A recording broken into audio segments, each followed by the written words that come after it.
Nueinantis metai, kaip ir reikėjo tikėtis dėl geopolitinių įtampų, buvo nesibaigiančių ekonominių kliūčių metai, pareikalavę operatyvių veiksmų ir papildomų finansinių išteklių.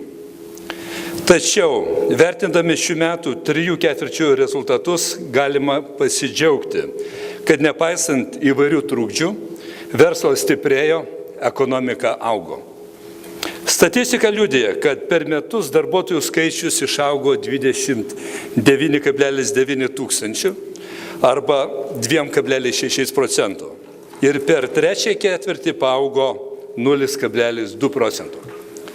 Mažėjant darbuotojų valstybės sektoriuje, tai yra sumažėjo per šį laikotarpį 1,2 procento, privačioje sferoje augimas sudarė 4,6 procento.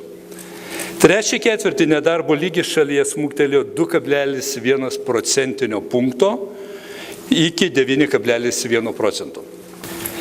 Per metus dirbančių žmonių skaičius šoktelėjo net 3,1 procento. Tai didžiausias augimas per 10 metų. Jaunimo nedarbas praėjusį ketvirtį sumažėjo net 4,6 procentinio punkto. Šalies ūkiai augant realiajam darbo užmokesčiui 4,6 procento. Privataus sektoriaus darbo užmokestis didėja 4,9 procento ir lenkia valstybės sektorių. Valstybės sektoriuje darbo užmokestis augo 4,4 procento. Mūsų ekonomika yra gyvybinga, turi stiprų augimo potencialą. Tikiu, kad tai padės išgyventi galimų naujų iššūkių aplinkoje. Kartu džiaugiamės, kad permainos Lietuvoje skatina grįžti į namus užsienyje dirbančius tautiečius.